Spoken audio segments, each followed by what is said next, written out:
Hello student, my self doctor Hina. आज का हमारा टॉपिक क्या है? आज का हमारा टॉपिक है कार्डियक आउटपुट। कार्डियोवैस्कुलर सिस्टम में कार्डियक आउटपुट से बहुत सारे क्वेश्चंस बनते हैं। ज़्यादातर लॉन्ग नोट में हमेशा कार्डियक आउटपुट पूछा जाता है।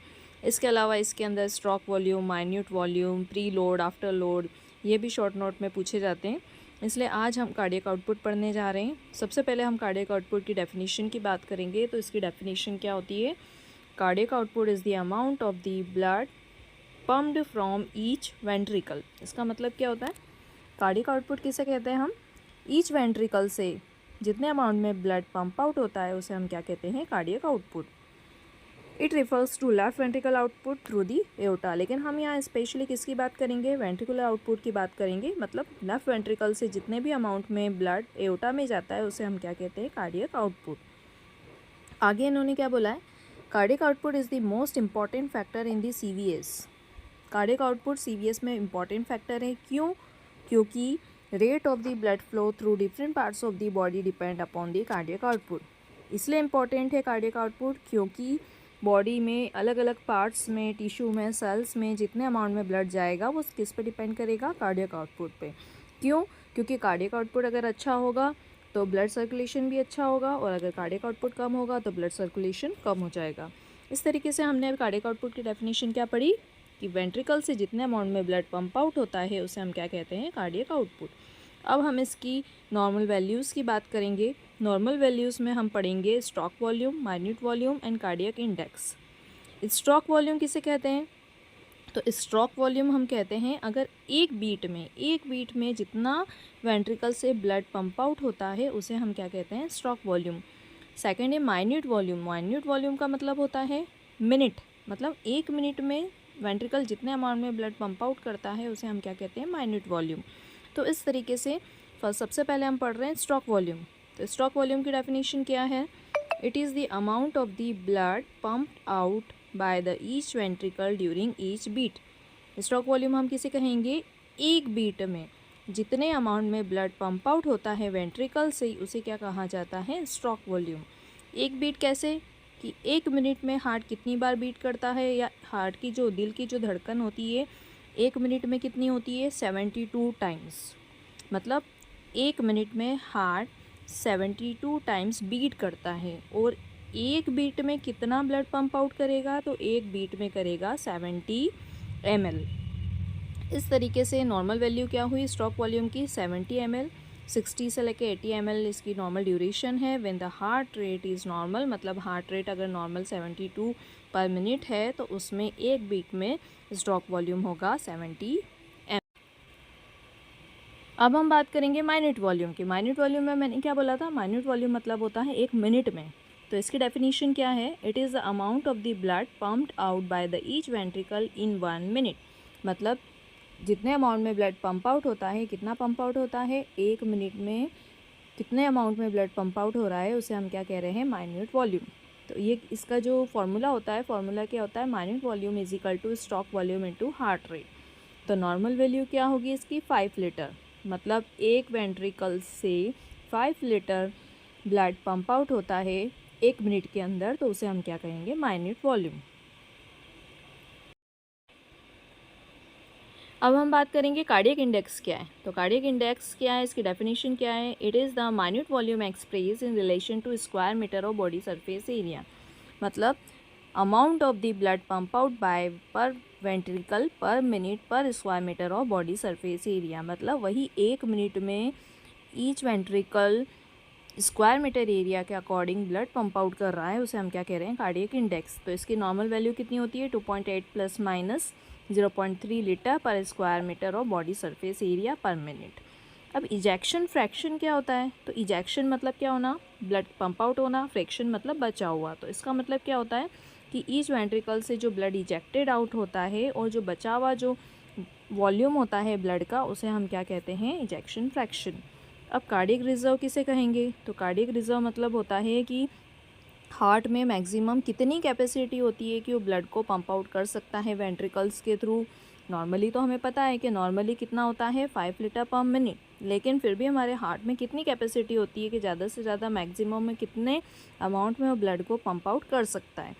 तो ये जो कैपेसिटी होती है वो डिपेंड करती है पर्सन पे। डिपेंड कैसे करती है कि जो लोग क्या करते हैं, एक्सरसाइज करते हैं, ये जो एथलीट्स होते हैं उनकी कैपेसिटी बहुत ज़्यादा होती है, और जिनमें हार्ट डिसीज़ होती है, कार्डियक प्रॉब्लम होती है, उन लोगों में कार्डियक रिजर्व मतलब इनकी जो कैपेसिटी होती है वो बहुत ही कम होती है, नील के बराबर होती है।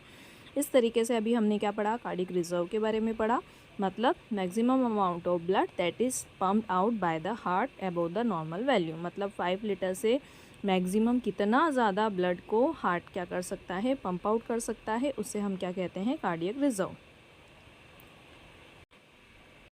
अब हम नेक्स्ट पढ़ रहे हैं कि कार्डियक आउटपुट के वेरिएशंस पढ़ेंगे। वेरिएशन मतलब फिजियोलॉजिकल वेरिएशन और पैथोलॉजिकल वेरिएशन। तो वेरिएशंस कैसे पढ़ेंगे, मतलब ये कि कार्डियक आउटपुट किस कंडीशन में बढ़ता है और किस कंडीशन में कम होता है। तो अगर एज की बात करें तो बच्चों में कार्डियक आउटपुट क्या होता है, कम होता है, लेस ब्लड वॉल्यूम होता है। अगर सेक्स की बात करें तो फीमेल में कार्डियक आउटपुट मेल के कंपेयर में थोड़ा कम होता है। बॉडी बिल्ड की बात करें तो जो बॉडी बिल्ड जिनकी ज़्यादा होती है उनमें कार्डियक आउटपुट ज़्यादा होता है। इसके साथ साथ अर्ली मॉर्निंग कार्डियक आउटपुट थोड़ा सा कम होता है, बीपी भी लो होता है, लेकिन डे टाइम में कार्डियक आउटपुट बढ़ जाता है। नेक्स्ट अगर हम बात करें कोल्ड टेम्परेचर की, इन्वायरमेंटल की, तो कोल्ड टेम्परेचर में कार्डियक आउटपुट कम हो जाता है और हॉट टेम्परेचर में बढ़ जाता है। इमोशंस की बात करें तो एंजाइटी मतलब टेंशन, एप्रेंशन मतलब डर, और एक्साइटमेंट मतलब एंजाइटी, डर, जो टेंशन है, जो चिंता है, उसके टाइम पे कार्डियक आउटपुट बढ़ जाता है। क्यों बढ़ जाता है, क्योंकि उस टाइम पे हमको एनर्जी की नीड होती है, रिक्वायरमेंट होती है, तो हार्ट रेट भी बढ़ जाता है और फोर्स ऑफ कॉन्ट्रिक्शन भी बढ़ जाता है। अब हम बात करें खाना खाने के बाद की, आफ्टर मील की, तो खाना खाने के बाद में कार्डियक आउटपुट बढ़ जाता है। इसके पीछे रीज़न क्या होता है कि डाइजेशन की जो प्रोसेस होती है उसके लिए भी हमें किसकी नीड होती है, ब्लड की नीड होती है।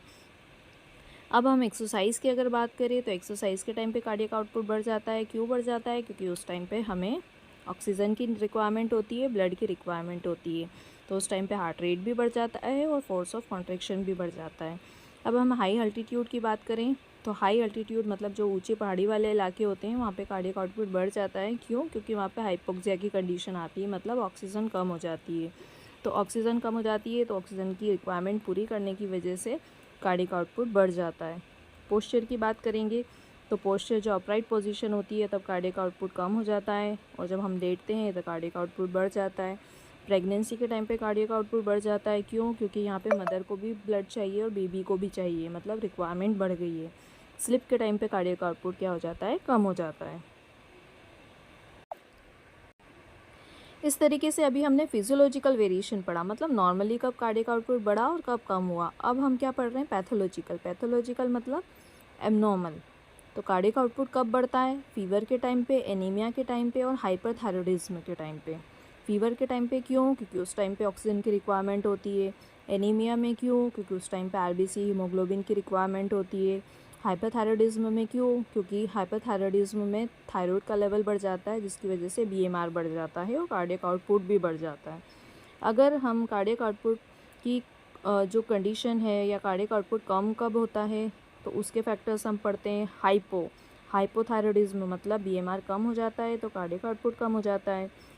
नेक्स्ट है एट्रियल फिब्रिलेशन। एट्रियल फिब्रिलेशन मतलब क्या होता है कि जो वेंट्रिकल्स पूरी तरीके से फिल नहीं हो रहे हैं या वेंट्रिकल्स में ब्लड की फिलिंग प्रॉपर नहीं हो पा रही है, जिसकी वजह से क्या होगा, फीलिंग ही प्रॉपर नहीं होगी तो कार्डियक आउटपुट भी कम हो जाएगा।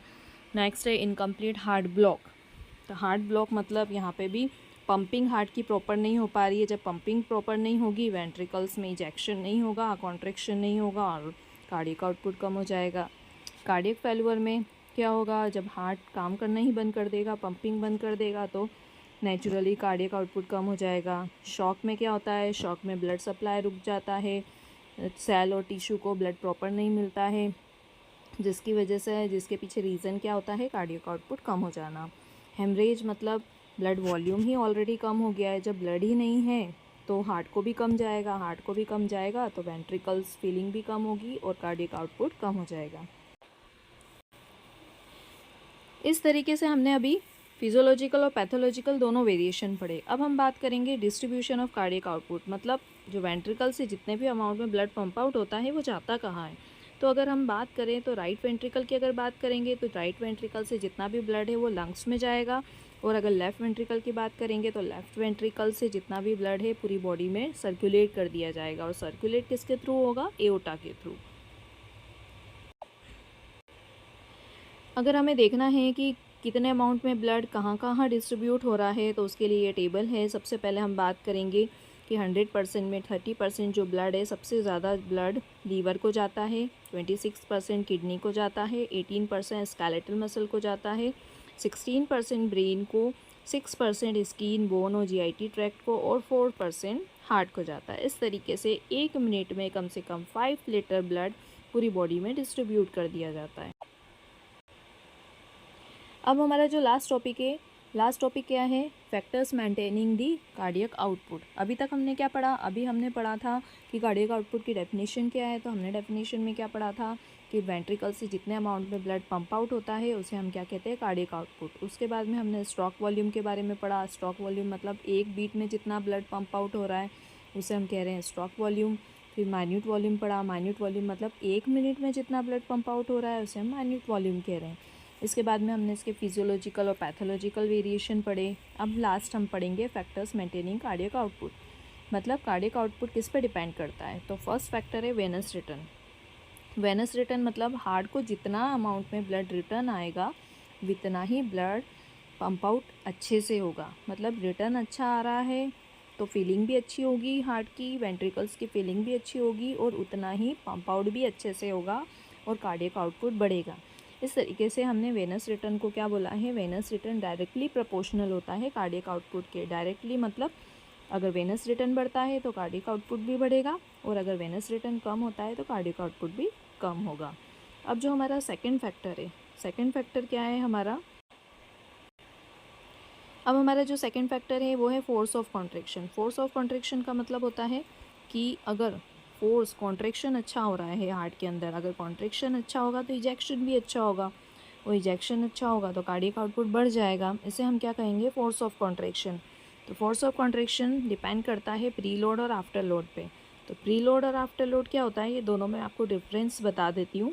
प्री लोड मतलब ये होता है कि जब वेंट्रिकल्स डायस्टोल होता है, मतलब डायस्टोल मतलब जब वेंट्रिकल रिलैक्स होते हैं तो उसके अंदर वेंट्रिकल्स के अंदर ब्लड की फीलिंग अच्छे से हो जाती है।